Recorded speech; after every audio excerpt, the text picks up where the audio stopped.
不要出声！有人进了宿舍，看到小豆发在宿舍群里这条消息时，我正在宿舍厕所里边蹲坑边刷手机。那个人浑身是血，你们赶紧找个角落躲一下。我先躲到隔壁宿舍报警。我屏住呼吸，我知道他不是在恶作剧。我已经听到了外面哒哒哒的脚步声，似乎是高跟鞋。厕所门上没窗，我看不到外面的情况，也不敢动弹弄出声响，只能僵硬地坐在那里，死死地攥着手机。屏幕上小豆的消息此刻成了救命稻草，给了我莫大的安慰。狭小逼仄的环境里，我几乎能听见自己的心跳。还好我在厕所里，其他人也都不在宿舍。小妮和小婉今晚有节选修课考试，宿舍里只有我和小豆。我在厕所蹲坑，而小豆刚刚去走廊外接水了。外面响起了砰的关门声，随即是哒哒哒的声音远去。那个人没到厕所来看。我长长的呼出了一口气，我站起来提上裤子，在宿舍群里回了一句好像走了。群里有个奇怪头像的人发了一条消息，你在宿舍里？与此同时，许久没有动静的小豆又发了一条消息，隔壁宿舍没人，好几个宿舍都空了。两条消息几乎同时发出来，我愣了一下，赫然发现4个人的宿舍群不知道什么时候变成了5个。门外走廊重新响起一阵急促的哒哒哒的声音，像是有人穿着在走廊上飞快地跑。我迅速地反应过来，用最快速度冲出厕所，扑向宿舍门口，用身体死死地抵住门，反锁。几乎同一时间，门外有什么东西狠狠地撞在了宿舍门上，随即就是一下接一下的撞门声。穿着高跟鞋，应该是个女人。女人的力气真的这么大的吗？出什么事了？宿舍进来人了？你们两个没事吧？手机屏幕亮起，宿舍群里有消息弹出，是小婉，显然是刚刚看到消息。我们两个刚进宿舍楼，这个人是谁拉进来的？小婉也注意到了群里刚刚出现的第5个人。我在输入框里打，别回宿舍，先去社管或者其他宿舍待着。宿舍门口有个变态，刚想点发送，却又想到那个变态也在群里，于是点开了和小婉的私聊对话框，消息显示发送失败。我才发现竟然没有信号，可是宿舍群里却可以正常聊天。小豆的消息先我一步的在宿舍群里发了出来，别回宿舍，先找个地方躲着，只有这个宿舍群还能发消息。等等，不对。我没听到高跟鞋离开的脚步声，我迅速地重新抵住门，同时门被从外面狠狠地撞了一下，只差一点就要被撞开，我手心几乎要被汗湿透。他刚刚差一点点就要进来了，怎么办？不能坐以待毙。我想到了，既然那个怪人也在群里，我在群里发，大家别怕，小豆刚刚已经报警了。这话也是说给那个人听的。我心里祈祷着那个人能看到这句话后赶紧离开。小豆没看懂我的意思，反而说110打不通，一点信号都没有，我们只能在这个群里说话。小妮，社长快先把这个人踢出去，这就是那个变态，踢不掉，不知道怎么回事，他成了群主了。咱们宿舍周围的宿舍门都没锁，里面都没有人，灯还开着，有个屋子甚至有吃到一半的泡面，就像所有人一夜之间消失了。我的心里已经是一片冰凉。值班室空着，舍管大妈不在，我们出不去宿舍楼了，鬼打墙，这简直就是灵异事件。那与我只有一扇门之隔的人究竟是人还是？我头皮一阵发麻，快离开那里，别在群里说自己的位置。对，我就是这么暴露的。他留下宿舍群这个唯一的联系方式，是为了方便找到我们的位置。我们宿舍在4楼，小婉他们在1楼的话，他跑下去怎么也要1分半到2分钟的时间。更何况我没听到他离开的脚步声，他虽然不撞门了，但仍然守在我门口不舍得离开。他找到其他人还需要时间，但我就在这里逃不掉。他撞开门只是时间问题。我感觉自己像是锅里的青蛙，面对着迟早烧开的水而无可奈何。可是小豆刚刚也说他在隔壁宿舍呀，他为什么不去找小豆？这时候我冷不丁地看到阳台上一个身影飞快地闪了过去，我后背瞬间被汗湿透。我后知后觉地意识到一件很恐怖的事。不要出声！有人进了宿舍。我后知后觉地意识到一件很恐怖的事。我们学校阳台是露天的，假如要从隔壁阳台翻过来，虽然危险，但也不难做到。而我刚刚晾过衣服，阳台门并没有锁，一个身影从隔壁翻了过来。完了！我绝望地闭眼，他不是在门口吗？别怕，是我，是小妮。他不是和小婉2个人在楼下吗？我惊喜地睁开眼，刚想问他怎么会出现在这里，小妮一把捂住我的嘴，然后摇了摇头，继续对我做口型，别出声。他还不知道能从别的地方进来。我瞬间出了一身冷汗。小妮能从阳台翻进来，门口的他也能，他找过来只是时间问题。小妮用力地拖过一旁的桌子，把他抵在宿舍门口。小妮仍然不放心，又拽过一个拖把别在门把手上。我瘫在地上，和他对峙着20多分钟，我几乎一点力气都没了。小妮在手机备忘录里打字给我看，我们2个刚刚在楼下分开跑了，这里不安全，我们赶紧走。小妮拉着我的手，把瘫着的我从地上拽起来。我虽然完全不想动弹，但我知道小妮说的对。小妮继续在手机备忘录里打字给我看，她有可能视力不太好。我刚刚进楼道的时候和她对视了，但她似乎没看见。小妮尽可能言简意赅地和我解释，我们尽量不要说话，打字就好。我和小妮蹑手蹑脚地靠近了阳台，我们的阳台和隔壁阳台的空隙不大，使劲跨一大步刚好能迈过去，只是周围没什么地方能抓着借力。我往下看了一眼，这可是4楼，一旦摔下去，估计和被他抓住的结果也差不多。小妮很顺利地翻了过去，动作熟练得不得了，应该也有有他从小学舞蹈的原因，身体柔韧度和平衡能力都很出色，稳稳的落地。还没来得及喘口气，小尼带我走向下一个阳台。我明白过来小尼的意思，从相邻的宿舍出去，依然避免不了和守在走廊里的他碰面。我们得一直走阳台，绕到整栋楼的另一个侧面，从那里的楼梯下去，才算真正的避开他。幸亏我们的宿舍楼建成了回字形，才让我们有机会在里面和怪物绕圈捉迷藏。我们两个用这种方式一直爬过了10多个阳台，终于到了边缘，楼的一角向外突出，格外难爬，只要跳过去就离开那个怪物的视线了。我们两个试探了几次，都没把握彻底的过去，气氛越来越焦灼。已经过去20多分钟了，不知道那堆家具是不是还挡着门，万一他冲破了门，来到阳台上，一眼就能看到我们。还是小尼先跳过去了，我看他稳稳落地松了一口气，咬咬牙，一大步跨过去。我尖叫出声，小尼反应迅速，一把把我扶住，然后捂住我的嘴。但我刚刚那声尖叫已经传了出去，在空旷寂静的校园里分外清晰，他肯定听到了。跑！小尼当机立断，拉着我推开这间陌生宿舍的宿舍门，开门就是楼梯。我们两个从楼梯上一路往下狂奔，远处的高跟鞋脚步声由远及近，哒哒哒的响个不停。他果然听到了，我心里暗自懊恼，又不敢停下脚步，下到3楼。小尼低声地说：“分开跑。”说完，他转身跑进了3楼走廊。我继续往下跑，一路下到2楼，就近拉开一扇宿舍门，躲了进去，反锁上门，又拉来桌子抵住门，倚着门坐下，大口大口的喘气。这么多楼层，这么多房间，应该不至于立刻就被发现吧？我休息了一会儿，掏出手机，宿舍群里群聊竟然有99加。我先点开刚刚那条差点害死我的短信，游戏主题：捉迷藏，获得怪物线索，一定有人会活着离开这里。提示：每名玩家的线索都不同，请自行选择是否把线索与其他玩家分享。第2个任务已开启，请再接再厉。任务列表：任务1，逃离怪物500米已完成。任务2，活过凌晨3点进行中。宿舍楼的人都不见啦，大家都藏起来了，真相也不见啦，秘密全都藏起来啦，大家都在找呀找，找什么呢？墙上的字，夹板间的纸条，火焰烧过的一切，都是很重要的小秘密。快一点，再快一点，在他来之前弄清楚一切。躲猫猫的话，只藏好是没用的呀。任务3，未解锁，完成。任务2开启，活过凌晨3点，现在是11点，还有整整4个小时的时间。我点开一直跳动的群聊消息提示，他们是真的不在意他也在群里吗？你们有没有收到短信？游戏任务那个吗？我收到了，我在网上看过这种小说，应该是无限流，一般完成系统任务就可以离开这里。我这边的线索是，他会慢慢学会新的办法，直到找到你们。什么意思？我看着小婉发出来这句话，脊背发凉，意思是说他在变强吗？那么现在是不是他最弱的时候？刚刚他撞了那么久的门也没进来，说明他并不算很强。我们有4个人，可以趁现在杀了他吗？不要出声，有人进了宿舍，那个人浑身是血。这个奇怪的女人此时就在门外。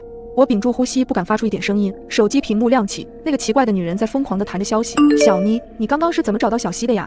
你们2个是怎么离开那个宿舍的呀？让我猜猜，是阳台，对吗？你们可真是聪明呀！那我也走阳台好了。完了，阳台门是那种普普通通的门，根本没法锁。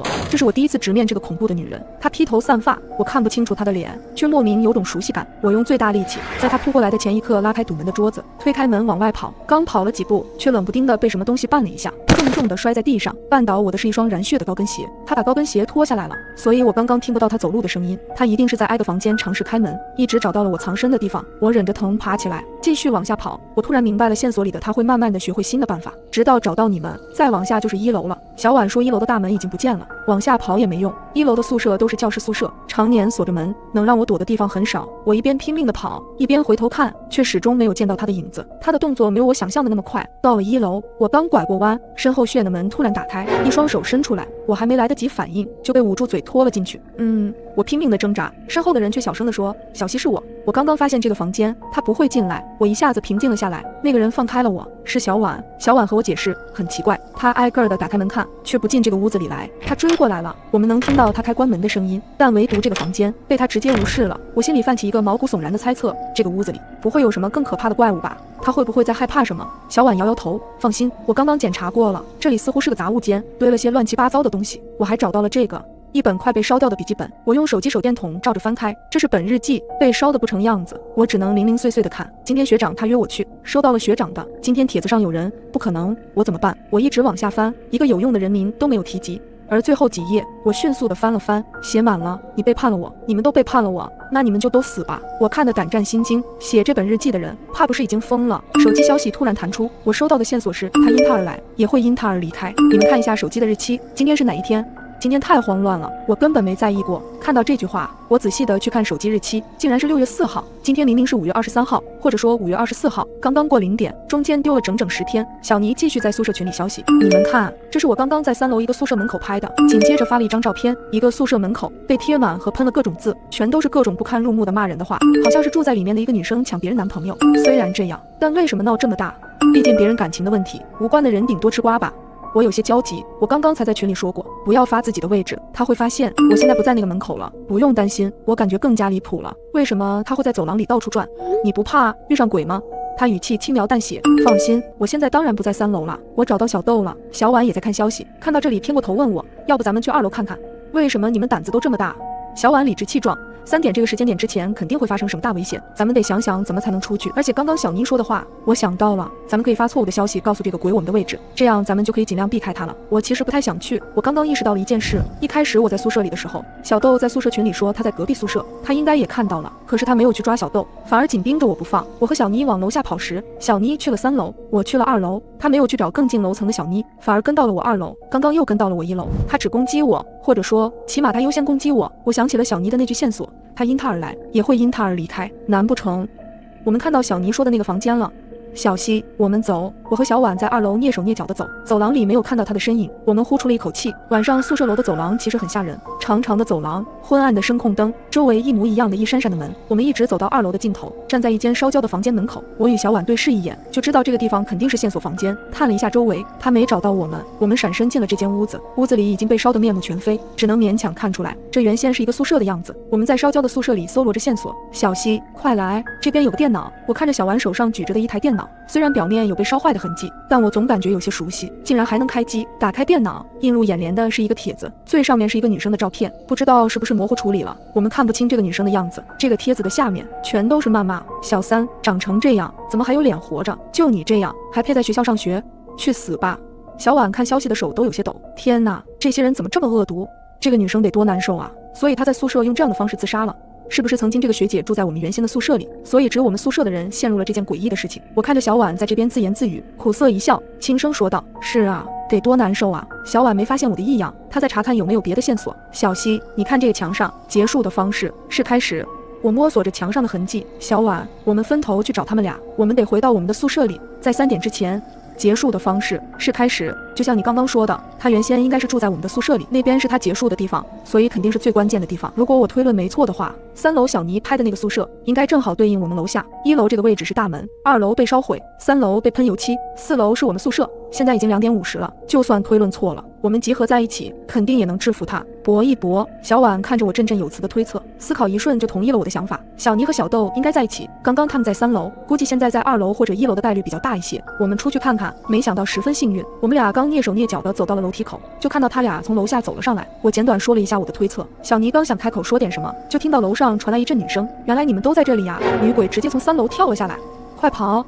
不知道谁说了一句，我们在他跳到2楼的瞬间，绕过他往楼上跑去。眼看他快要追上我们了，我们到了宿舍门口，他们仨都进入宿舍之后，在他们诧异的眼神中，我关上了宿舍门。小溪，他们以为我无私奉献了自己，挡住女鬼。可是我低下头看了眼时间，凌晨3点整，刺啦火焰燃烧的声音，听见宿舍里面发出的惨叫声。我笑了。是的，结束的方式是开始，不是在我们宿舍有线索，而是宿舍3点整会着火。在刚刚看到那个帖子的时候，我就想起了一切。我们的舍友关系并不像我们表面上那么愉快。这丢失的10天是我最痛苦的回忆。宿舍门口不堪入目的谩骂，帖子里刺耳的人身攻击，都不是针对什么所谓的学姐，而是针对我的。我的男友是学校有名的校草，我们悄悄地谈恋爱，他美名其曰是为了保护我。那段时间我很快乐，只与宿舍里的姐妹们分享了这个喜悦。但是3个月后，他公开了与校花的恋情，那是一个非常好看的女生，特别阳光且很出名，站在一起看起来如此般配，但却刺伤我的眼。我震惊于他是不是劈腿，打电话给他想质问他，可他却再也不接我的电话。我趁着没人的时候去拦过他，他却说我跟你不熟，不要再来骚扰我。我失魂落魄地回了宿舍，躺在床上翻着我们俩的聊天记录，为了证明这段恋情的真实存在。但直到现在我才发现，我们的聊天记录那么像普通朋友，没有红包转账，也没有说过爱你。他所有的情话都是在线下面对面说的。我本想着颓废一夜就够了，第2天我还是可以振作起来，努力攻克我的学业，可却没想到我步入了更深的深渊。第二天一早，小尼看着我擤了欲言又止。小西，你去看看帖子。打开电脑，我发现我和校草谈恋爱的事情，以及我所有的个人信息都被发布到了帖子上，无数的谩骂都在朝我传来。我转头不可置信地看向我的3个好室友，我谈恋爱的事情，还有所有我的信息，除了这3个好姐妹，根本没人知道。所以这些帖子要么是他们发的，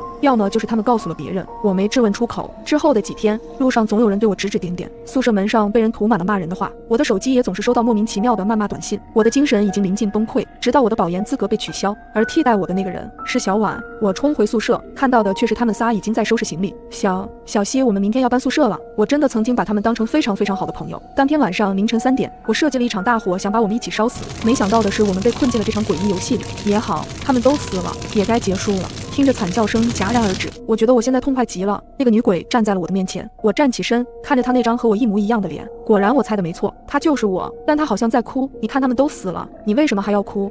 她用手指了指我的脸，我摸了一把脸，脸上全是泪水。为什么我也要哭呢？她没有说话，而是递给我一张照片，那是一张那个校花初中时代的照片。虽然才初中，已经能看出来她长大了，一定会很漂亮。她穿着一身我熟悉的校服，她和我是初中同学。我所有的事，她也知道。我犯了一个不可饶恕的错误，我再也弥补不了了。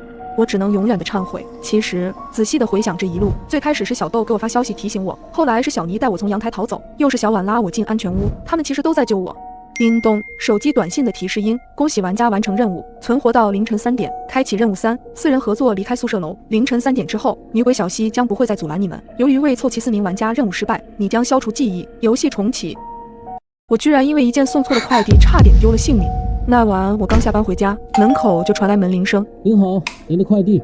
我没多想应了一声。啊，麻烦放门口吧，谢谢啊。待快递员走远后，我便开门把快递拿了进来，心想着应该是老公出差在外面给我买的特产。可仔细看了眼快递面单，上面的地址门牌号是对的，只不过他是隔壁撞的，收件人我更是完全不认识。好在面单上有他的联系方式，想了想，我便打了电话过去。喂，你好，哪位？对方是个温柔的男生。你好，我是 A 幢402的，您的快递送到我这里了。我与他说明了一遍事情经过。这应该是快递员粗心搞错了吧，给你添麻烦了。你看这样行不行？你就放在门口，我晚点去拿。我便直接应了下来，把快递放回了门口。隔天一早，我发现快递果然被取走了，以为这件事就这么过去了，却没想到这一切只是个开始。之后没过几天，门口又出现一个快递。这怎么又是隔壁楼的快递啊？这快递员怎么回事啊？我虽然有些生气，但还是决定打电话给邻居。又送错了，真不好意思，你方便帮我放到门岗吗？我看了一眼眼前的快递，这次的快递是一个比较大的箱子，看上去有点重量。他似乎感觉到了我的犹豫。家里有男人吗？这个快递有些重，你一个人应该搬不动吧？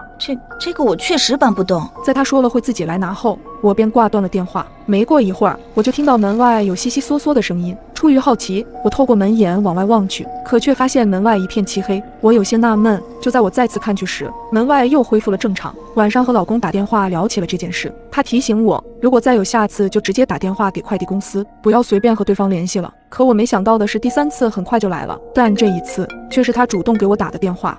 你好，你是叫于小莫吧？你有快递被送到我家了，你方便来拿吗？听完他的话，我有些尴尬。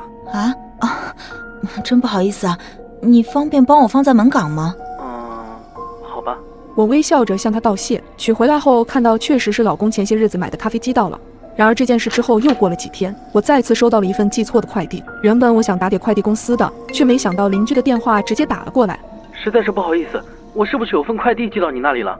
他的语气有些着急。对，是有一份你的快递在我这儿，要不我还放门口，晚上你来取。不，这份快递非常重要，你放在门口我怕丢了。要不这样，你把它拿回家，晚上下班后8点左右我去你家取，到时候你再放在门口。对方的态度诚恳，我想了想也不好拒绝。行吧，那我先把它拿回家吧。中途我还给老公打了个电话，听说别人要来我家取快递，他让我一定要记得把快递提前放门口。如果快的话，我晚上也能到家了。我点头应道。眼看着已经到了晚上，只不过时间还没到8点，门外就有了动静。一阵门铃声响起，我吓了一跳，刚准备询问时，对方先开口了。你好，我是你的邻居，我是来取快递的，今天下班早了些。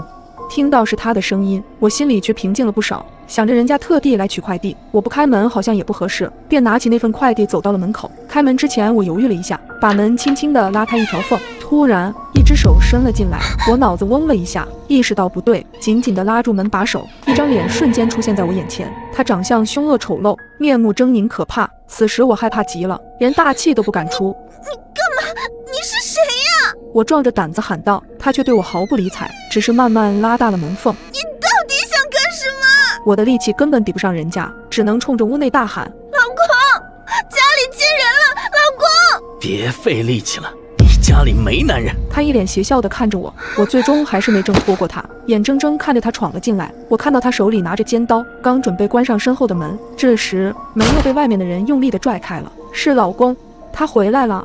他突然的出现让眼前的男人吓了一跳，并趁他不备夺下了他手中的刀，直接吓跑了他。我也终于安全了。我们赶忙报了警，待警方来了之后赶去了 B 幢402，才发现这个屋子压根就没有人住。后来通过监控才发现，原来送错的快递从一开始就是个骗局。这个人的快递是他自己放过来的，而我的快递也正是他取走的，根本不是快递公司送错了。还好老公及时赶回来，不然后果真的难以想象。身后的房门被缓缓推开了一条缝，我试探地走了过去，透过门缝往里看，却没看到之前的女人。突然，一条满是鲜血的手臂从门缝底部伸了出来，还在微微地颤动着。我吓得后退了一步，浑身止不住的颤抖。只见门缝缓缓撑大，紧接着我便看到那个女人的头贴着地面，慢慢从门缝里探了出来。女人的半边脸贴在地上，头发盖住了半只眼睛，她口吐鲜血，身子突然颤抖了2下就不动了。我努力克制着自己不要尖叫出来，身体像被钉住了一样，动也不敢动。她死了，居然在屋子里遇害了。还没等我反应过来，门砰的一声被人大力的撞开，一道人影从屋内跳了出来。这一刻，我彻底绷不住了，一头冲进了楼梯间。我已经顾不上楼间被吊起来的尸体，心里只有一个念头，赶紧离开这里。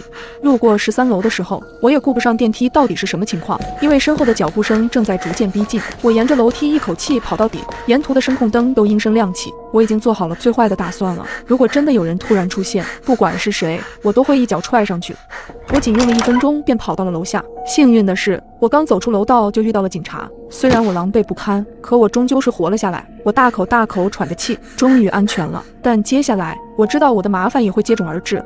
作为案件目击证人的我，被警员带进了询问室，在询问室待了一阵子。面对警察的询问，我刻意规避了自己开锁的细节。然而，当警察拿出了锁芯和半根牙签时，我知道我再也逃避不了了。我微低下头，说出了自己为了做生意而使用的卑劣手段。我承认，门锁的事是我做了手脚，可人不是我杀的。但是你的行为比杀人的人还可恨。事情的经过是这样的。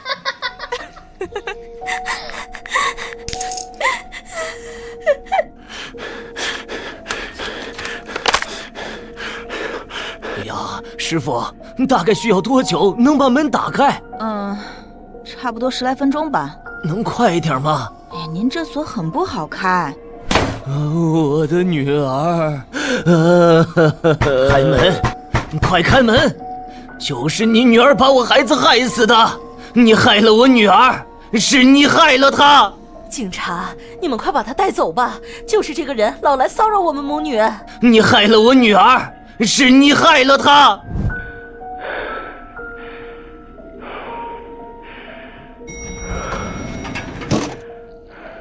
喂，是开锁师傅吗？我家的房门打不开了。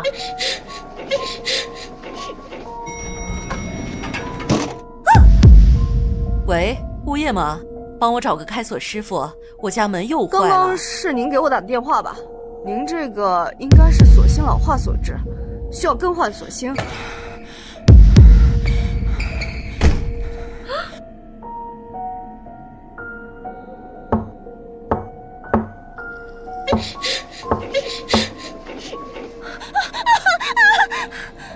吊死在楼道里的人，就是当时参与霸凌的主犯，也就是1404业主的女儿。真没想到，就因为我那看似微小的坏心眼，却毁掉了一个父亲的一生，也差点让自己丢了命。救命！救命！我赶紧用力跺了一下地面，声控灯再次亮起，我终于看清了门洞里的情形。门洞里就是一条通往楼上楼下的消防楼梯，根本什么人都没有。突然，身后传来一阵嘈杂的响动，紧接着咔嚓一声，我回头一看，女人已经将房门关上了。我长吁了一口气，看来是虚惊一场，定了定神，准备收拾家伙赶紧走人。可就在这时，我忽然发现更换了锁芯后的新钥匙还没来得及交给1404号房的客户，真是被刚才的事给整迷糊了。我赶紧敲响了那女人的房门，可一连敲了好几下都没有任何的回应。我有些纳闷儿，那女人才刚关上门，她不可能没听到敲门声的。回想起之前女人的异常反应，她或许真的是被吓着了。我甚至可以想象，屋里的女人此刻可能就站在门前，透过猫眼看着我。我只好一边敲门一边解释，只是想把新钥匙交给她。可屋内依旧没有任何回应。见敲门无果，我只好又掏出手机给女人打电话。我从通话记录里找到了女人的电话号码，电话刚拨通，我就听到了对方的手机铃声。可让我怎么也没想到的是，手机铃声并非来自屋里，而是来自我的身后。我立刻回头，发现手机铃声正是从楼梯口的那个门洞里传来的。这怎么可能？那女人明明已经进屋里去了，可手机铃声为何会在楼梯那里响起？铃声持续传来，清脆响亮，显得格外刺耳，在这寂静的楼道里犹如鬼魅一般回荡不绝。楼梯口门洞里的声控灯也随之再次亮起。我循着声音又来到了楼梯口，这次我壮着胆子开了门，然而在推门的瞬间发出了咣当一声，好像是碰到了什么东西。我探出头向左侧望去，突然一道白色的人影从左侧飘了过来，我整个人都吓得瘫坐到了地上。只见一具身穿白色长裙的女尸吊在半空中，披散着头发，看上去有些娇小，长发挡住了她半张脸，脚上的鞋也掉了半只。更令我浑身发抖的是，那手机铃声依旧在继续响着，而发出声响的手机此刻就在女尸的包里。这一刻，我脑子里一片空白，赶忙爬出了楼道。楼梯间里的女尸是谁？她为何会死在这里？是谁杀了她？更匪夷所思的是，那不曾向我打开所求助电话的手机，为何会在这具女尸的身上？莫非之前给我打电话求助开锁的其实是这具女尸？这怎么可能？难道死在楼梯间的女人才是1404号的业主吗？这一刻我什么都顾不上了，我只想赶紧的离开这里。我慌乱地按着电梯，在等电梯的同时我报了警。我试图说清楚现在的情况，可我实在是太害怕了，只能含糊其辞地嚷嚷着有死人。在警员耐心的询问之下，我还是吞吞吐吐地讲述了现在遭遇的状况。警员承诺会尽快过来看看。挂了电话，我心里涌起了一丝不安，因为我意识到我肯定卷进了一场不小的麻烦中。如果死在楼梯间里的那具尸体是真正的业主，那等于我替贼人开了门。即便今天我能逃过一劫，之后肯定会被牵扯进这场凶杀案中的。可如此阴森恐怖的地方，我是一刻也待不下去了。但令我没想到的是，这2部老旧的电梯居然迟迟没有上来。最关键的是，电梯的指示灯都在13层，而且电梯好像根本就没有要上来的意思。我依稀听到电梯发出了嘎吱嘎吱的声音，好像有什么东西在13楼挡住了电梯。一阵莫名的恐慌感袭上我的心头，是不是有人藏在了13楼？而他不想我坐电梯离开，难道对方要逼着我走楼梯？可走楼梯的话，是不是直接就会跟藏在暗处的凶手撞个正着？就在我不知道如何是好的时候，突然身侧传来了一声响动。我扭过头看了过去，是1404号房门被缓缓地推开了，门只开了一条缝便停下了。身后的房门被缓缓推开了一条缝，我试探地走了过去，透过门缝往里看，却没看到之前的女人。突然，一条满是鲜血的手臂从门缝底部伸了出来，还在微微地颤动着。我吓得后退了一步，浑身止不住的颤抖。只见门缝缓缓撑大，紧接着我便看到那个女人的头贴着地面，慢慢从门缝里探了出来。女人的半边脸贴在地上，头发盖住了半只眼睛，她口吐鲜血，身子突然颤抖了2下就不动了。我努力克制着自己不要尖叫出来，身体像被钉住了一样，动也不敢动。她死了，居然在屋子里遇害了。还没等我反应过来，门砰的一声被人大力的撞开，一道人影从屋内跳了出来。这一刻，我彻底绷不住了，一头冲进了楼梯间。我已经顾不上楼间被吊起来的尸体，心里只有一个念头，赶紧离开这里。路过13楼的时候，我也顾不上电梯到底是什么情况，因为身后的脚步声正在逐渐逼近。我沿着楼梯一口气跑到底，沿途的声控灯都应声亮起。我已经做好了最坏的打算了，如果真的有人突然出现，不管是谁，我都会一脚踹上去。我仅用了1分钟便跑到了楼下，幸运的是，我刚走出楼道就遇到了警察。虽然我狼狈不堪，可我终究是活了下来。我大口大口喘着气，终于安全了。但接下来，我知道我的麻烦也会接踵而至。作为案件目击证人的我，被警员带进了询问室，在询问室待了一阵子。面对警察的询问，我刻意规避了自己开锁的细节。然而，当警察拿出了锁芯和半根牙签时，我知道我再也逃避不了了。我微低下头，说出了自己为了做生意而使用的卑劣手段。我承认，门锁的事是我做了手脚，可人不是我杀的。但是你的行为比杀人的人还可恨。事情的经过是这样的。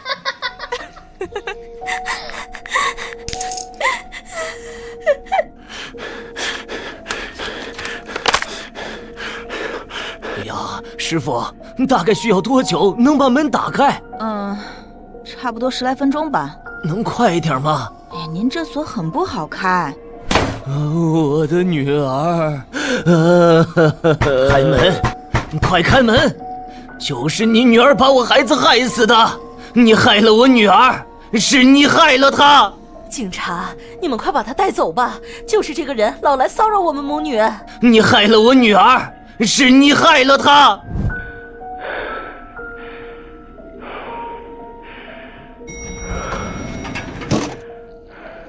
喂，是开锁师傅吗？我家的房门打不开了。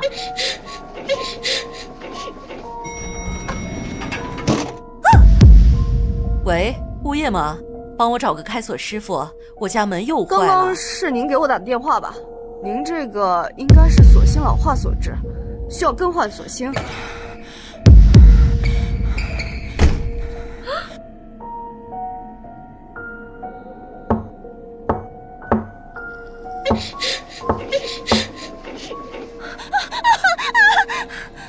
吊死在楼道里的人，就是当时参与霸凌的主犯，也就是1404业主的女儿。真没想到，就因为我那看似微小的坏心眼，却毁掉了一个父亲的一生，也差点让自己丢了命。